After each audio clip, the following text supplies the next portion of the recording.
Ok, coucou à tous, merci d'être connectés. Avec moi ce matin, c'est la guêpe. J'espère que vous allez super bien.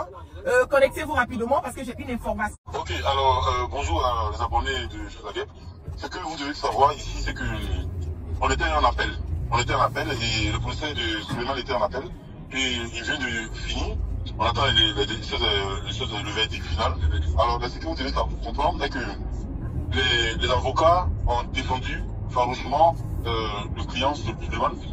Mais des malversations ont été découvertes parce que, comme la première fois, le procès était en notre faveur. Et donc, il y a des détails sur lesquels l'avocat a décidé de ne pas faire attention. Mais là, on a découvert des malversations, c'est-à-dire que le PV de Souleymane était signé depuis 14 h, pendant qu'il a été arrêté à 21 h. Son PV signé à 14 h alors qu'il a été arrêté à 21 h. Il a été arrêté à 21 h. Okay. Il a été arrêté à 21 h. Et comment se fait qu'un PV était déjà rédigé et qu'il attendait? Comme aussi, il paraît que le laissez-passer était déjà officiellement fourni par l'ambassade de Côte d'Ivoire en amont déjà. Donc, l'avocat a évoqué cela.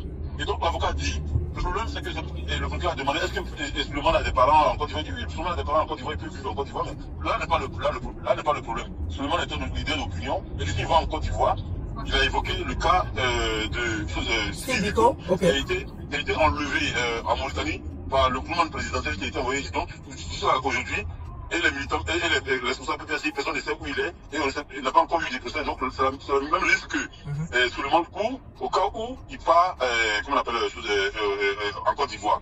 Et donc, le parti avait déjà payé un billet d'avion, parce qu'on a prévu toutes les probabilités. On aurait perdu cette bataille-là si on avait, si jamais, c'est-à-dire le verdict décide que Souleymane aille en Côte d'Ivoire. Or, dans ce cas, si Souleymane va même au Mali, s'il va n'importe où dans un pays de l'AES, est-ce que c'est sa communication qui dérange? Et là-bas, au moins, il pourra communiquer. Moi, je lui dis, même si ici, en France, finalement, le maître des contrôles judiciaires, qu'on interdit par exemple de parler, il n'aura pas, ils auront atteint leur objectif, ils auront neutralisé. Donc, finalement, s'ils décident de rapatrier, en fait, de l'expulser, parce que dans le cas de l'expulsion, c'est le conseiller qui choisit le pays où il veut aller. Le pays qui a été choisi, c'est le pays du Mali. Donc là-bas, au moins, là-bas, il pourra communiquer. Ça, ce sont des signes. On ne pourrait pas avoir le verdict. Je ne dis pas que c'est ce que le juge a décidé. On attend le verdict du juge qui sera définitif à 14 h. Mais c'est qu'on doit savoir, le procès, finalement, on constate qu'il est politique.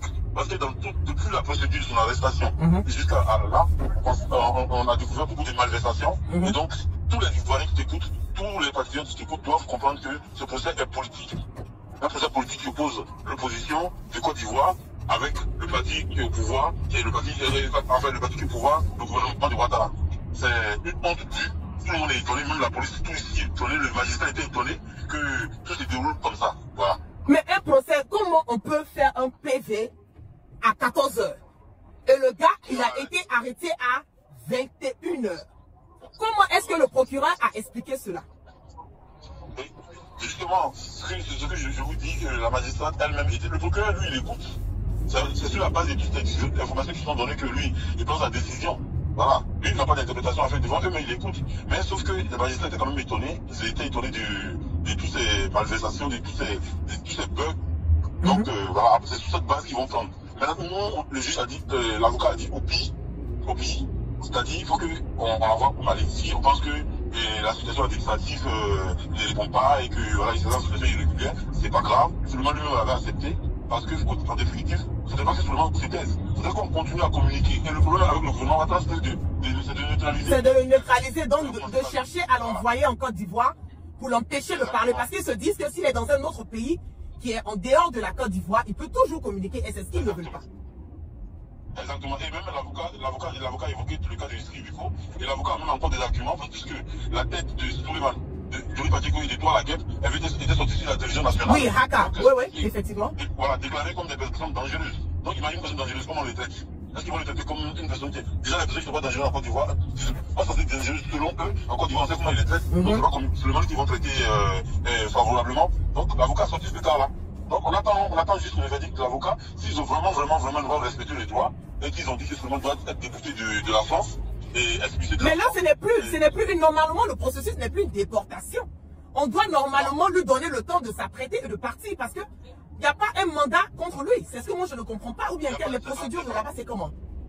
C'est ça, le gouvernement du Côte d'Ivoire même, dans les malversations, il n'a même pas produit de mandat d'arrêt contre lui. Donc, on ne peut pas parler d'extradition. On parle d'extradition quand il y a un mandat d'arrêt. Il n'y a pas de mandat d'arrêt contre lui. Donc, dans ce cas, c'est une expulsion. C'est absolument de choisir le pays qui veut partir. Et nous, on ne se mettrait même pas qu'il reste en Europe, qu'il soit en Belgique, que ce soit où que ce soit, qu'il aille dans les pays de l'AES et le pays du Mali, comme c'est le pays-là qui est tout. Il va les laisser là-bas, communiquer, continuer à communiquer. Parce que même cette France-là, il faut être libéré. De Gaulle, il était en Grande-Bretagne quand il a lancé les élections ici à Suisse. Donc, le problème, c'est ça. Le gouvernement Ouattara est dans le faux, il faut les dénoncer, il faut continuer à les dénoncer. Et voir toutes les personnes qui communiquent continueront à le dénoncer. Ce que tes abonnés doivent retenir, c'est ça. Dans une manifestation, ce procès, ils doivent considérer que c'est politique. C'est un procès purement et simplement politique. Mais on compte encore sur le droit, on compte encore sur les juges. On attend le verdict final qui est à 14h. Merci. Ok, une autre question. Normalement, ils avaient fait un laissez-passer, ils devaient être rapatriés le dimanche, n'est-ce pas? Oui, le laissez-passer et tout ça a été produit avant son arrestation. Voilà. C'est-à-dire même les gens qui venaient l'enlever comme des babouches, là, ils allaient le prendre discrètement, l'envoyer à l'aéroport de Bougie, qui était l'aéroport présidentiel. Ils allaient le mettre dans leur roulement présidentiel là-bas, et pour ne même pas crier. Mais c'est grave. Puisque vous vous rappelez que les gens qui sont venus au salon d'agriculture, et pour la Côte d'Ivoire, ils sont venus avec un avion présidentiel. Ouais, ouais. Un avion où tous, vous savez, le maîtresse, les gens, tout ça monte pour se retourner après, gratuitement. Et je ne savais pas qu'il allaient passer, et puis ils allaient l'enchaîner, prendre une photo, ils n'allaient pas savoir où il est en Côte d'Ivoire. Et donc, l'avocat a évoqué tous ces faits-là, donc on attend le verdict final des juges. On compte encore sur le droit, et puis on verra. Mais comme c'est politique, sinon ces gens des choses, ça prend 2 minutes de décision. Exactement, comme c'est politique, donc ça prend du temps. C'est ça qui est le problème. C'est des appels de la main noire. Voilà. Mais ça, c'est Ouattara. Ils ne sont même pas obligés de passer par deux chemins pour comprendre que c'est la main de Ouattara qui est en dessous de tout ce qui est en train de se passer. Il y a à peine une semaine, on nous a montré à la télé, comment on appelle, ivoirienne, que nous sommes des personnes dangereuses. Il y a moi, il y a Johnny Pacheco et il y a Babo Kodé. Bon, moi, ils savent qu'ils ne peuvent rien. Johnny Pacheco, il est en Finlande. La France, c'est où ils peuvent faire la merde de le bordel. Exactement. Donc, c'est que tu dois continuer à dire à tes abonnés. Ouais. Pour que tes abonnés retiennent que ce procès, il est politique. Il est politique. Tous les communicants doivent insister sur le fait que ce procès est un procès politique. Et qu'ils doivent insister que le PV a été produit à 14h pendant que tout le monde a été arrêté à 21h. Quand on fournit un PV, normalement, c'est les faits celui qui est inculpé, quand on écrit, qu'est-ce qu'ils ont écrit dans le PV? Qui a dit ce qu'ils ont écrit dans le PV? Qui a dit ces faits-là? Qui puisse les écrire? Donc, la malversation a été découverte. Et donc, toutes ces personnes-là, je crois qu'au final, quand tout sera fini, on va voir s'il faut même porter plainte à cette police-là.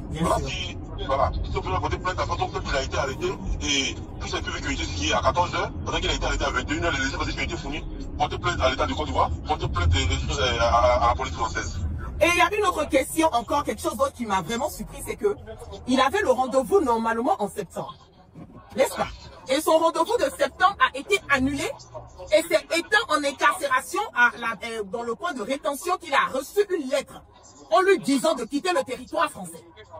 Voilà, parce que je t'explique pourquoi ils ont annulé le rendez-vous. Okay. Parce que normalement, une personne qui est censée avoir un rendez-vous à la préfecture n'a pas le droit d'avoir un QTF.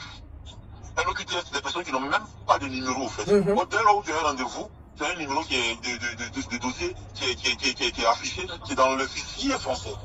Donc, on ne peut pas te donner un OQTF. OQTF, c'est quelqu'un qui n'a même pas de numéro. Moi, Stéphane Suleiman, il partait pour renouveler ses papiers. Il n'était pas en situation irrégulière. Donc, il faut dire aux gens qu'il faut... Il n'était pas en situation irrégulière. Voilà, il partait renouveler ses papiers. Donc, il attendait ce moment-là pour fournir pour faire cette malversation. Mais, au clair, ils ont été mis à nu. Ils ont été mis à nu. Et la proposition que le procès est en train de prendre, c'est que l'opposition française est en train d'être au courant de ce problème. L'Assemblée nationale française est en train d'être au courant de ce problème. Et bientôt, je pense qu'eux aussi vont commencer à communiquer pour acculer la justice française, pour acculer le président français, pour acculer toutes les institutions françaises qui sont entrées dans cette malversation-là. Donc voilà. Parce que, au définitif, c'est la France que ça salit, hein. Ah ouais, c'est clair. Si la France doit s'adonner à aller jusqu'à dans cette bassesse, c'est grave. Voilà. Ça veut dire que vous qui vivez en France, vous n'êtes pas aux États-Unis, on ne peut jamais voir ce genre de choses ici.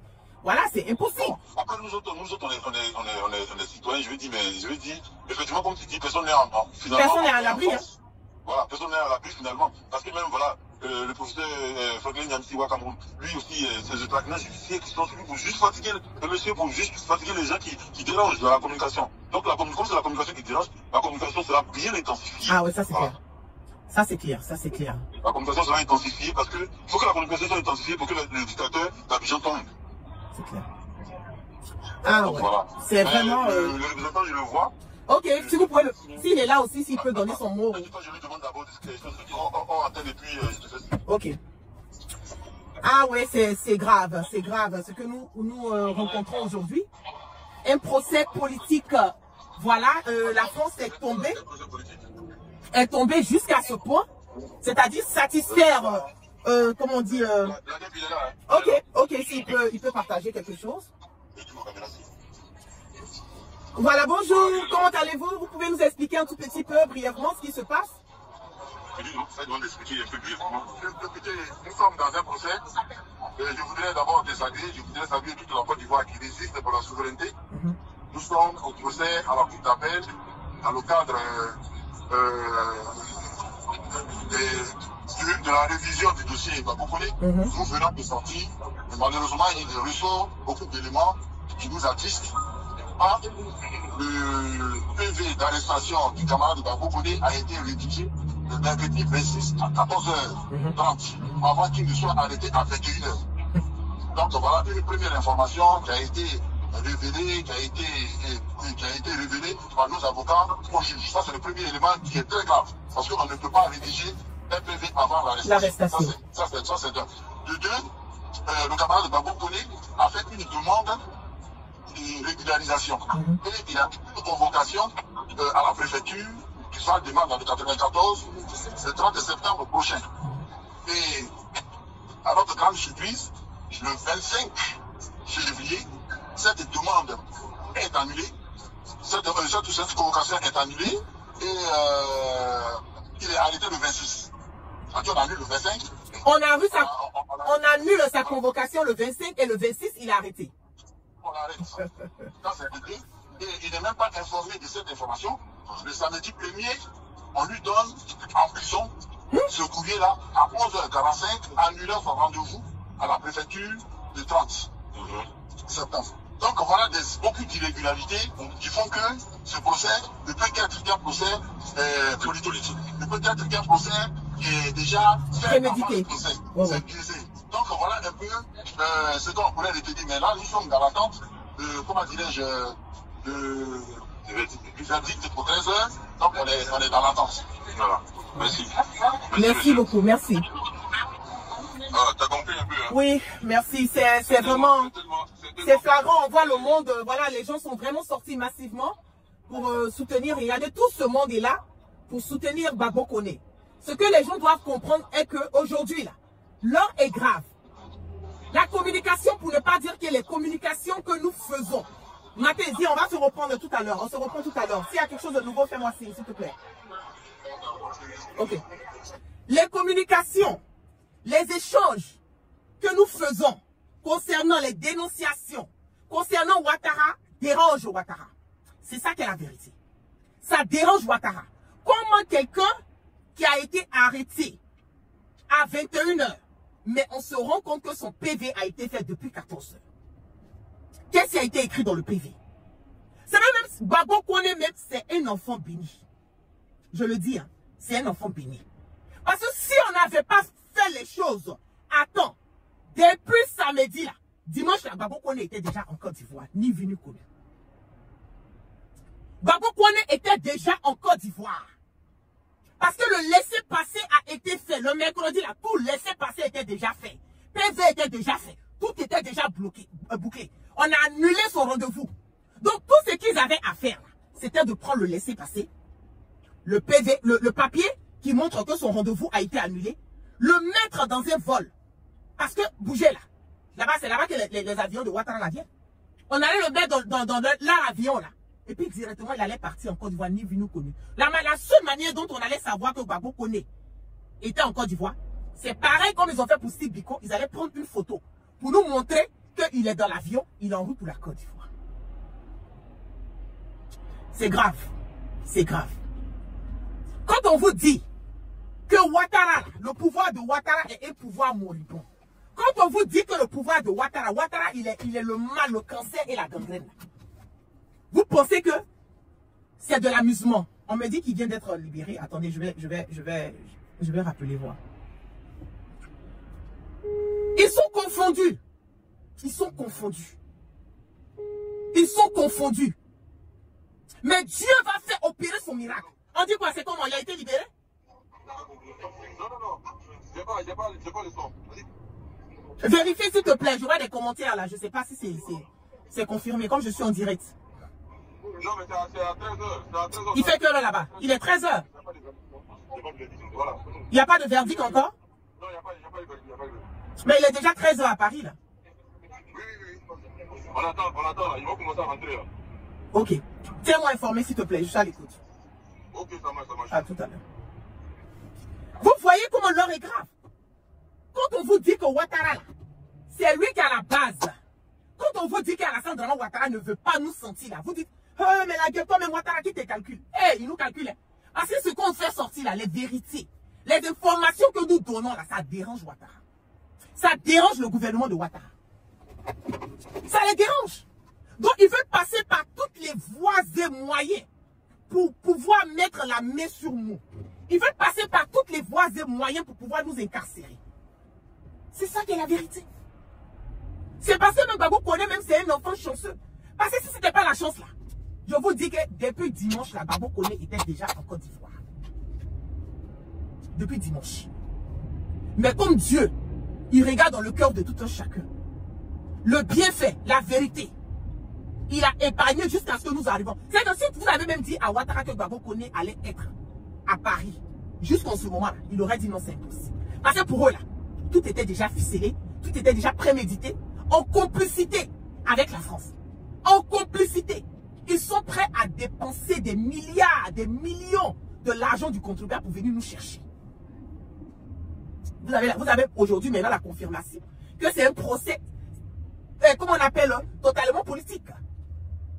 Vous avez vu maintenant, quand on vous dit que le gouvernement de Ouattara est prêt à dépenser des millions là, pour nous traquer là, vous dites que Ouattara ne vous écoute pas, il n'a pas votre temps. Vous avez vu? Que Dieu nous garde. Vraiment que Dieu nous garde.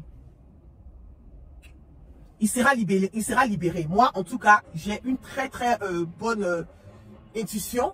Depuis quelle heure je me suis réveillé, je fais que prier, je prie et je continue de prier pour Gbagbo Koné, que Dieu puisse le libérer. Et au pire des cas, s'il refuse de le libérer, qu'il puisse aller dans un autre pays, mais pas en Côte d'Ivoire. Parce que si Gbagbo Koné rentre en Côte d'Ivoire, ça sera le sacrifice du 4e mandat de Ouattara. Je le dis haut et fort. Gbagbo Koné rentre en Côte d'Ivoire, Gbagbo Koné sera le sacrifice du 4e mandat de Ouattara. Et c'est ce que nous voulons éviter à tout prix. Sinon, qui ne veut pas rentrer chez lui? Tout le monde veut partir en Côte d'Ivoire. Tout le monde veut partir en Côte d'Ivoire. C'est ça. Mais tu vas partir là, tu vas partir dans quel sens? Tu vas rentrer là. C'est pour t'achever. C'est ce qui fait que les gens ne veulent pas partir. C'est pas que les gens ne veulent. C'est ce qui fait que les gens ne peuvent pas partir. C'est pas qu'ils ne veulent pas partir. Il y a une différence. Donc, je ne serai pas long. Voilà, on va rester toujours au pays. Net que je reçois une information. Voilà, concernant comment on appelle la décision finale. Je vais ressortir et faire en direct et vous donner des informations au fur et à mesure que nous allons. Ok, donc vous passez une excellente journée. On reste toujours en prière. Continuez à prendre vos chapelets, continuez à fléchir chez nous, continuez à prier. Et vraiment, on prie Dieu pour que le résultat final soit qu'on puisse vraiment le libérer. Ok, donc, peace and love, et à tout à l'heure.